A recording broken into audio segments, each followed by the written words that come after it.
불자님들, 법우님들, 오늘 이 자리에 함께해 주셔서 감사합니다. 문득 거울을 보니 어느새 흰머리가 늘어있고 얼굴에는 주름이 하나둘 자리 잡고 있습니다. 그제야 깨닫게 됩니다. 내가 나이를 먹는 만큼 우리 부모님도 함께 늙어가고 계신다는 사실을 말입니다. 어렸을 때는 부모님이 세상에서 가장 강하고 든든한 존재였습니다. 무엇이든 해결해 주시고 언제나 내 편이 되어 주시던 분들이었습니다.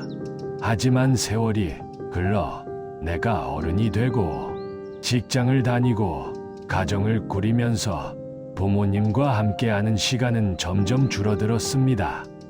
명절에나 겨우 얼굴 한 번 보고 전화 통화도 한 달에 한두 번이 고작입니다. 그러다 어느 날 부모님 댁을 방문했을 때 예전보다 훨씬 작아지신 부모님의 뒷모습을 보며 가슴이 먹먹해집니다. 어머니의 허리는 더 굽어 계시고 아버지의 걸음걸이는 더욱 느려지셨습니다. 그때서야 깨닫습니다. 효도는 나중에 하는 것이 아니라 지금 당장 해야 하는 것임을 말입니다. 부처님께서는 우리에게 부모의 은혜가 얼마나 큰지, 그리고 그 은혜를 어떻게 갚아야 하는지 수없이 말씀하셨습니다. 부모보은경에서는 부모님의 은혜를 하늘과 땅에 비유하셨고 그 은혜를 평생 갚아도 다 갚을 수 없다고 하셨습니다. 하지만 현대를 살아가는 우리는 바쁜 일상 속에서 효도의 참된 의미를 잊고 살아갑니다. 명절에 용돈 드리는 것, 생신 때 선물 사드리는 것만이 효도라고 생각합니다. 물론 그것도 효도의 한 방법이지만 부처님께서 말씀하신 진정한 효도는 그보다 훨씬 깊은 의미를 담고 있습니다. 보살님들, 혹시 이런 경험 없으십니까? 부모님께 전화를 드렸는데 할 말이 없어 어색하게 몇 마디 나누고 끊은 적이 있으십니까? 부모님이 같은 이야기를 반복하실 때 짜증이 난 적은 없으십니까? 부모님께서 무언가를 부탁하실 때 귀찮다는 생각이 든 적은 없으십니까? 우리는 모두 부모님께 효도하고 싶은 마음은 있지만 어떻게 해야 할지 막연하기만 합니다. 그래서 오늘은 부처님의 가르침과 선사들의 지혜를 통해 어른이 된 우리가 부모님께 진정으로 효도하는 방법 4가지를 함께 나누고자 합니다. 이 가르침들은 2500년 전 부처님께서 주신 말씀이지만 2025년을 살아가는 우리에게도 여전히 유효한 지혜입니다. 부모님께서 아직 건강하실 때 후회 없는 효도를 실천할 수 있는 구체적인 방법들을 알아보겠습니다. 지금부터 제가 전하는 말씀에 귀 기울여 주시기 바랍니다. 그리고 오늘 이 자리를 떠나신 후에는 바로 실천에 옮기실 수 있기를 간절히 바랍니다. 부모님과 함께 할 수 있는 시간은 우리가 생각하는 것보다 훨씬 짧습니다. 지금 이 순간이 바로 효도를 시작해야 할 때입니다. 첫 번째로 말씀드릴 것은 부모님의 말씀을 경청하는 것입니다. 불자님들, 우리는 얼마나 자주 부모님의 말씀을 제대로 듣지 않고 있습니까? 부모님께서 말씀하실 때 우리는 스마트폰을 보거나 텔레비전을 보거나 다른 생각에 빠져 있지 않습니까? 겉으로는 듣는 척하지만 실제로는 한 귀로 듣고 한 귀로 흘려버리고 있지 않습니까? 부모님께서 옛날 이야기를 꺼내시면 또 그 이야기냐며 지루해하고 같은 말씀을 반복하시면 귀찮아하지 않습니까? 하지만 부처님께서는 부모보은경에서 이렇게 말씀하셨습니다. 부모님께서 하시는 말씀을 공경하는 마음으로 듣고 거스르지 않으며 부모님의 뜻을 받들어 행하는 것이 효도의 시작이라고 하셨습니다. 또한 화엄경에서는 선지식의 말씀을 듣는 것처럼 부모님의 말씀을 들어야 한다고 가르치십니다. 부모님은 우리에게 가장 가까운 선지식이십니다. 우리를 낳아주시고 길러주시면서 인생의 온갖 풍상을 다 겪으신 분들입니다. 그분들의 말씀 속에는 우리가 미처 깨닫지 못한 삶의 지혜가 담겨 있습니다. 조주선사의 어록을 보면 이런 이야기가 나옵니다. 한 제자가 조주선사께 물었습니다. 스승님, 부모님께서 자꾸 같은 말씀만 반복하시는데 어떻게 해야 합니까? 그러자 조주선사께서는 이렇게 답하셨습니다. 부모님께서 같은 말씀을 반복하시는 것은 그만큼 그 말씀이 중요하다는 뜻이니라. 처음 듣는 마음으로 매번 새롭게 들으라. 그 말씀 속에서 매번 새로운 깨달음을 얻을 수 있느니라. 보살님들, 이 말씀의 의미를 깊이 생각해 보십시오. 부모님께서 같은 이야기를 반복하시는 것은 치매나 건망증 때문만은 아닙니다. 그 이야기 속에 부모님께서 우리에게 전하고 싶은 가치관과 삶의 교훈이 담겨 있기 때문입니다. 어릴 적 힘들게 살았던 이야기, 우리를 키우며 겪었던 어려움, 인생을 살아오며 깨달은 지혜들을 우리가 꼭 기억하기를 바라시는 것입니다. 저는 상담을 하면서 많은 분들을 만나봅니다. 그 중에는 부모님을 여의고 나서 후회하시는 분들이 정말 많습니다. 부모님께서 살아계실 때 그 말씀을 제대로 듣지 않은 것, 귀찮아했던 것을 평생 후회하며 사십니다. 어느 법우님은 이렇게 말씀하셨습니다. 어머니께서 돌아가시기 전에 자꾸 본인의 어린 시절 이야기를 하셨는데 저는 그때 그 이야기가 지겨워서 제대로 듣지 않았습니다. 지금 생각해보니 어머니께서는 치매가 오시기 전에 당신의 삶을 저에게 남기고 싶으셨던 것 같습니다. 그런데 저는 그 소중한 기회를 놓쳐버렸습니다. 이제 어머니의 목소리도 그 이야기들도 다시는 들을 수 없습니다. 이 얼마나 가슴 아픈 이야기입니까? 그렇다면 우리는 어떻게 부모님의 말씀을 경청할 수 있을까요? 첫째, 부모님과 대화할 때는 다른 일을 멈추고 온전히 부모님께 집중해야 합니다.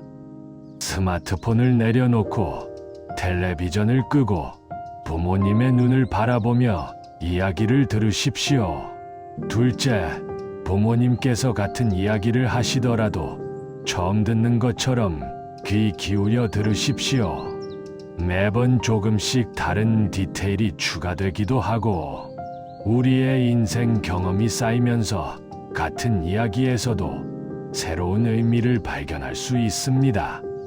셋째, 부모님의 이야기를 듣고 나서 질문을 하십시오. 그때 어떤 기분이셨어요? 그 일이 아버지 인생에 어떤 영향을 주었나요? 그때 가장 힘들었던 점은 무엇이었어요? 이런 질문들은 부모님께서 당신의 삶을 더 깊이 되돌아보실 수 있게 하고 우리는 부모님을 더 잘 이해할 수 있게 됩니다. 넷째, 부모님의 이야기를 기록하십시오. 스마트폰으로 녹음을 하거나 노트에 적어두십시오. 부모님께서 들려주신 이야기는 우리 가족의 역사이자 다음 세대에 물려줄 소중한 유산입니다. 다섯째, 부모님께서 조언을 해주실 때 일단 받아들이십시오. 설령 우리 생각과 다르더라도 먼저 감사하다고 말씀드리고 그 조언을 진지하게 고민해 보십시오. 부모님의 조언이 항상 옳은 것은 아니지만 그 속에는 우리를 걱정하고 사랑하는 마음이 담겨 있습니다. 명상 수행으로 이것을 실천하는 방법도 있습니다. 부모님과 대화하기 전에 잠시 호흡을 가다듬고 마음속으로 이렇게 다짐하십시오. 지금 이 시간 동안은 부모님의 말씀에만 온전히 집중하겠습니다. 판단하지 않고 평가하지 않고 있는 그대로 받아들이겠습니다. 이것이 바로 정념의 실천입니다. 부모님의 말씀을 경청하는 것, 이것이 효도의 첫걸음입니다. 두 번째로 말씀드릴 것은 부모님과 함께 시간을 보내는 것입니다. 법우님들, 우리는 부모님과 함께 할 수 있는 시간이 얼마나 남았다고 생각하십니까? 통계를 보면 부모님께서 70세이시고 우리가 40세라고 가정할 때 부모님과 함께 할 수 있는 시간은 평균적으로 10년 정도밖에 남지 않았다고 합니다. 1년에 명절과 생신을 포함해서 10번 정도 뵌다고 하면 한 번 만날 때 평균 5시간 정도 함께 한다고 쳐도 남은 시간은 500시간밖에 되지 않습니다. 500시간이면 겨우 20일 정도입니다. 우리에게 남은 시간은 고작 한 달도 되지 않습니다. 이 얼마나 충격적인 현실입니까? 부처님께서는 자바함경에서 이렇게 말씀하셨습니다. 모든 것은 무상하고 만남이 있으면 반드시 헤어짐이 있느니라. 부모님과의 인연도 이 생에서만 가능한 것이니 지금 이 순간을 소중히 여기라. 부모님과 함께하는 시간은 다시 돌아오지 않는다. 또한 법구경에서는 이런 개송이 있습니다. 어제는 이미 지나갔고 내일은 아직 오지 않았으니 오직 오늘만이 우리의 것이니라. 그러므로 지금 이 순간을 깨어서 살아가라. 선사들의 어록에도 비슷한 가르침이 많이 나옵니다. 백장 선사께서는 제자들에게 이렇게 말씀하셨습니다. 부모님께 효도하고 싶거든 내일로 미루지 말라. 내일이 오기 전에 부모님께서 먼저 가실 수도 있고 내가 먼저 갈 수도 있느니라. 효도는 지금 당장 해야 하는 것이니라. 보살님들께 여쭙겠습니다. 지난 한 달 동안 부모님과 얼굴을 마주하고 몇 시간이나 함께 하셨습니까? 전화 통화는 몇 번이나 하셨습니까? 그리고 그 시간 동안 진정으로 부모님께 집중하셨습니까? 아니면 다른 생각을 하거나 시계만 쳐다보지는 않으셨습니까? 우리는 직장일이 바쁘다고, 아이들 키우느라 힘들다고, 내 건강도 챙겨야 한다고 핑계를 댑니다. 물론 다 맞는 말입니다. 하지만 그 모든 것을 다 해결하고 나면 부모님은 이미 이 세상에 안 계실 수도 있습니다. 저는 법당에서 많은 분들이 우시는 것을 봅니다. 부모님의 49제를 지내면서 천도제를 지내면서 통곡하십니다. 부모님께서 살아계실 때 더 잘해드리지 못한 것을 후회하며 울고 또 우십니다. 그렇게 통곡하며 이렇게 말씀하십니다. 스님, 제가 왜 그랬을까요? 겨우 1시간도 제대로 시간을 못 내드렸어요. 바쁘다고, 피곤하다고, 다음에 하겠다고 미루기만 했어요. 이제 아무리 후회해도 돌이킬 수 없습니다. 부모님께서 돌아가신 후에 아무리 많은 공덕을 쌓고 아무리 큰 법회를 열어도 살아계실 때 함께했던 1시간만 못합니다. 그렇다면 어떻게 부모님과 시간을 보내야 할까요? 첫째, 정기적으로 부모님을 찾아뵙는 날을 정하십시오. 한 달에 한 번, 아니면 2달에 한 번이라도 좋습니다. 달력에 표시하고 그날만큼은 무슨 일이 있어도 부모님을 찾아뵙는 날로 지키십시오. 명절이나 생신만 기다리지 마시고 특별한 이유 없이 그냥 보고 싶어서 찾아뵙는 것입니다. 둘째, 부모님과 함께 식사하십시오. 음식을 나눈다는 것은 생명을 나눈다는 의미입니다. 밥을 함께 먹으며 이야기를 나누고 부모님께서 좋아하시는 음식을 직접 만들어 드리거나 맛있는 식당에 모시고 가십시오. 식사 시간은 가족이 함께하는 가장 자연스러운 시간입니다. 셋째, 부모님과 함께 산책하십시오. 공원을 걷거나 절에 가거나 부모님께서 좋아하시는 장소에 함께 가십시오. 걸으면서 자연스럽게 대화가 이어지고 부모님의 걸음 속도에 맞춰 천천히 걸으며 우리도 마음의 여유를 찾을 수 있습니다. 넷째, 부모님과 함께 절에 가십시오. 함께 예불을 드리고 염불을 하고 법문을 듣는 시간은 부모님과 영적으로 깊이 교감할 수 있는 소중한 시간입니다. 부모님께서 신심이 깊으시다면 함께 기도하는 모습을 보이는 것만으로도 큰 기쁨을 느끼실 것입니다. 다섯째, 부모님의 일상을 함께 하십시오. 부모님께서 좋아하시는 취미 활동이 있다면 함께 배우고 부모님께서 하시는 일을 거들어 드리십시오. 텃밭 가꾸기를 좋아하신다면 함께 흙을 만지고 등산을 좋아하신다면 함께 산에 오르십시오. 여섯째, 부모님과 함께 사진을 많이 찍으십시오. 나중에 그 사진들이 얼마나 소중한 추억이 되는지 모릅니다. 부모님의 모습을, 함께 웃는 모습을 기록으로 남기십시오. 일곱째, 부모님께 자주 전화 드리십시오. 하루에 한 번, 아니면 이틀에 한 번이라도 좋습니다. 길게 통화하지 않아도 됩니다. 그냥 안부를 묻고 사랑한다고 말씀드리는 것만으로도 충분합니다. 부모님께서는 자식의 목소리를 듣는 것만으로도 큰 위안을 받으십니다. 명상 수행으로는 부모님을 생각하는 자의 명상을 실천하십시오. 매일 아침 일어나서 또는 잠들기 전에 부모님의 모습을 떠올리며 이렇게 기도하십시오.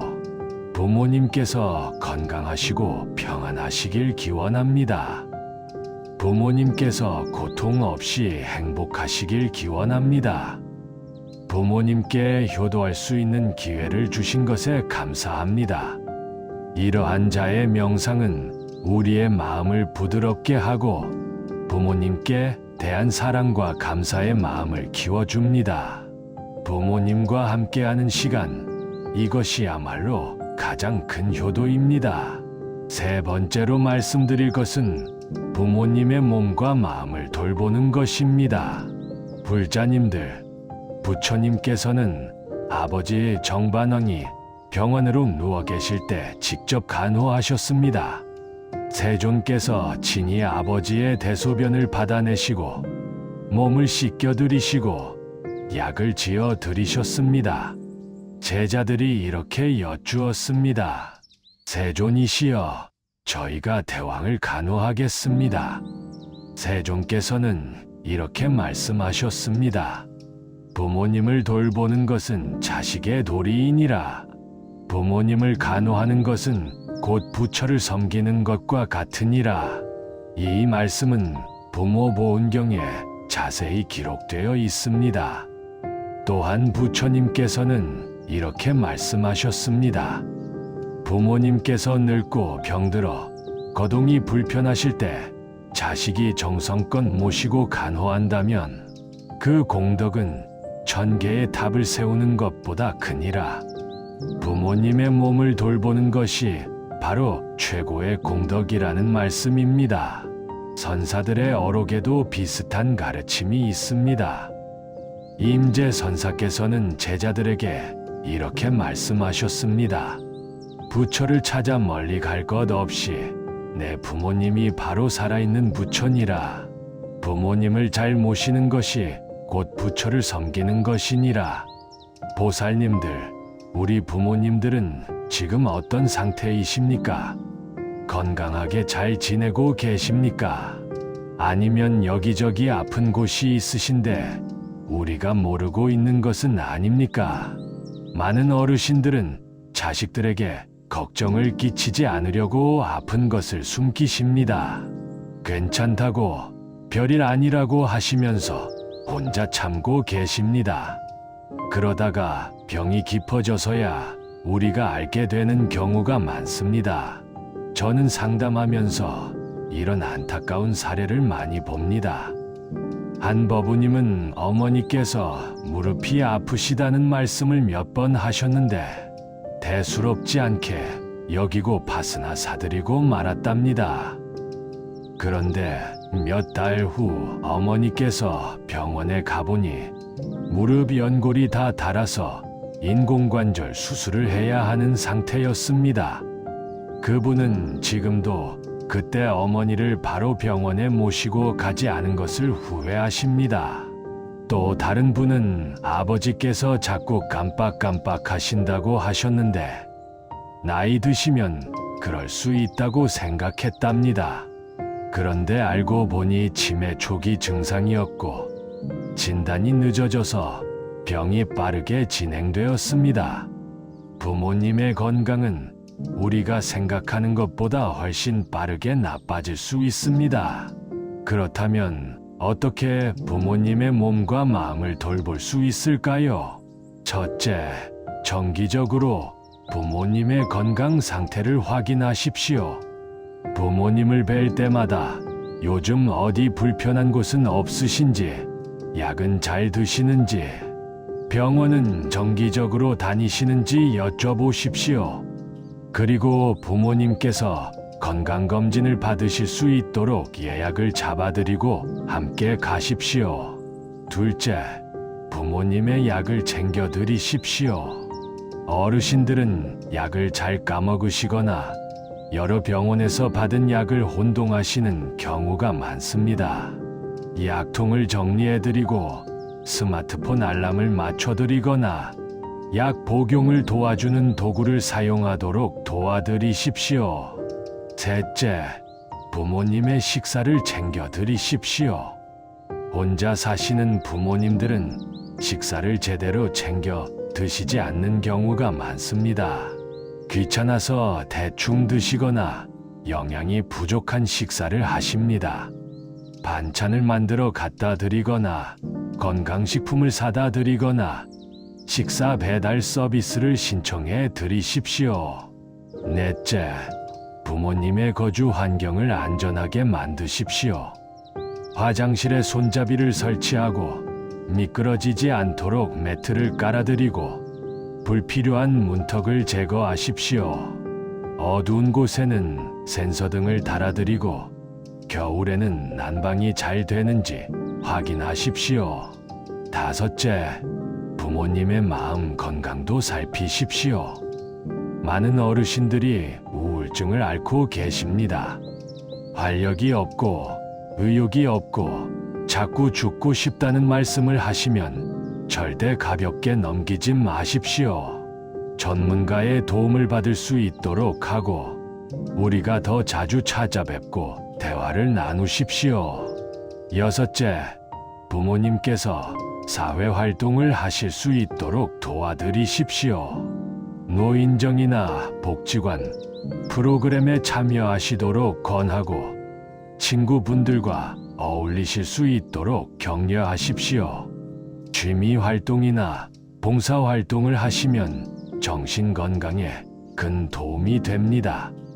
일곱째, 부모님께서 신앙생활을 하실 수 있도록 도와드리십시오. 절에 모시고 가거나 연불 모임이나 기도 모임에 참여하실 수 있도록 하십시오.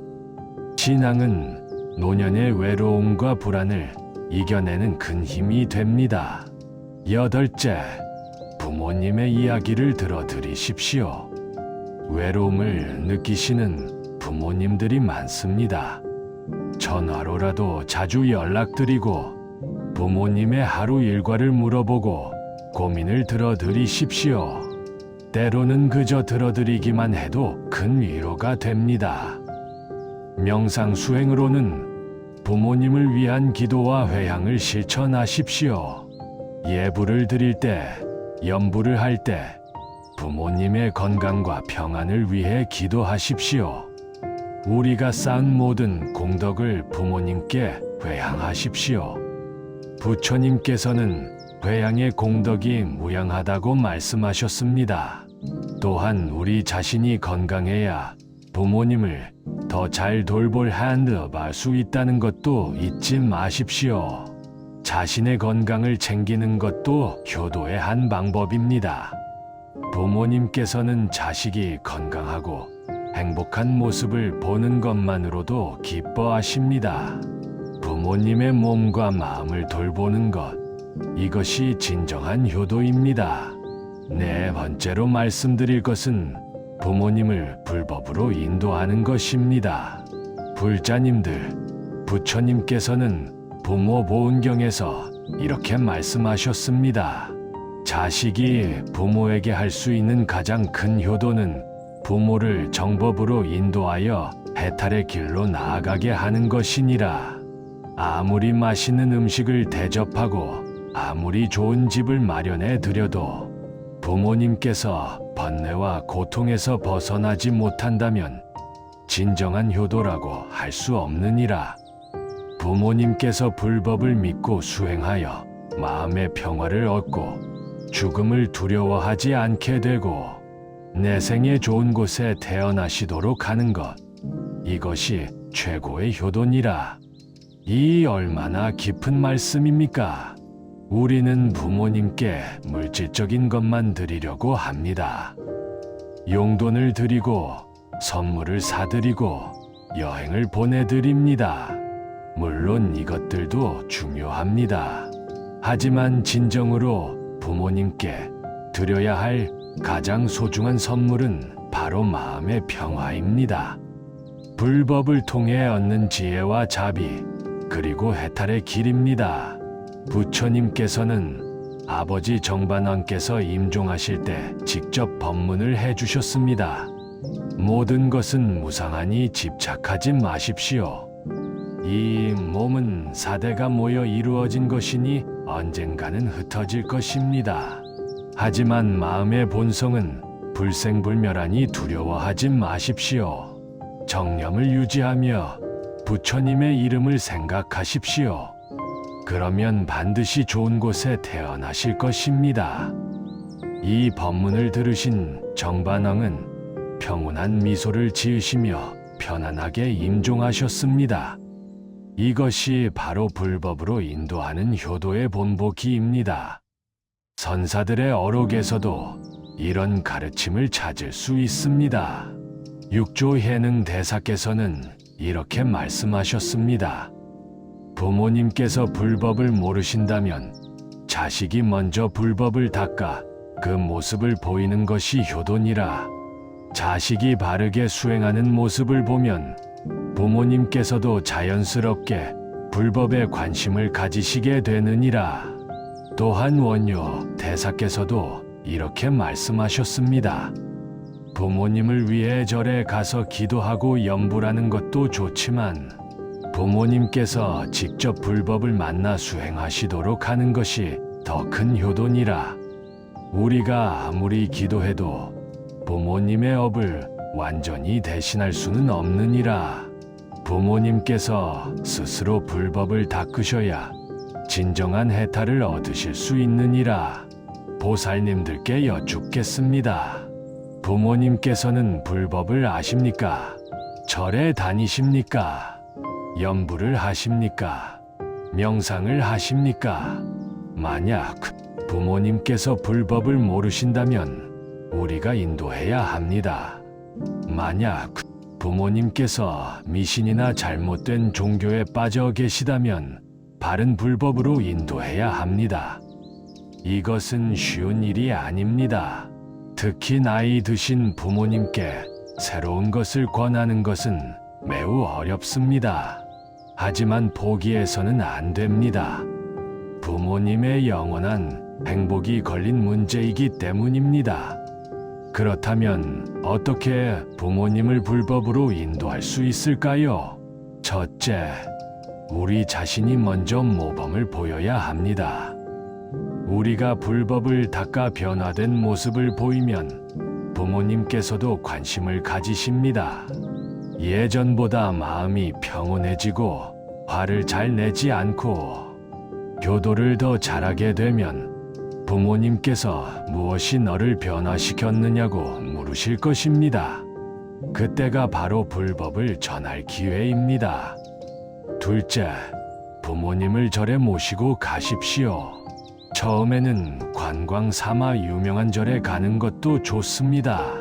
아름다운 풍경을 구경하고 맛있는 사찰 음식을 드시게 하면서 자연스럽게 불교에 친숙해지도록 하십시오. 그 다음에는 법회나 기도 모임에 함께 참석하십시오. 셋째, 부모님께 쉬운 불교 서적이나 법문 영상을 소개하십시오.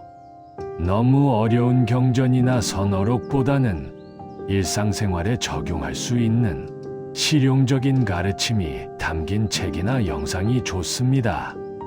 요즘은 유튜브에도 좋은 법문이 많으니 함께 보시도록 권하십시오. 넷째, 부모님께 간단한 수행법을 알려드리십시오. 복잡한 명상법보다는 관세음보살 연불이나 나무아미타불 연불처럼 쉽게 따라 할 수 있는 것부터 시작하십시오. 아침 저녁으로 108배를 하시도록 권하거나 간단한 호흡 명상을 알려드리십시오. 이러한 수행은 건강에도 도움이 되고 마음의 평화도 가져다 줍니다. 다섯째, 부모님께서 좋은 법우님들을 만나실 수 있도록 도와드리십시오. 비슷한 나이의 불자님들과 교류하시면 자연스럽게 신심이 깊어집니다. 절의 신도회나 불교, 대학에 등록하시도록 권하십시오. 여섯째, 부모님과 함께 기도하고 염불하는 시간을 가지십시오. 명절이나 기일에 함께 절에 가서 천도제를 지내고 조상님들을 위해 기도하십시오. 이러한 경험은 부모님께 불법의 중요성을 깨닫게 합니다. 일곱째, 부모님의 궁금증에 성심성의껏 답해드리십시오.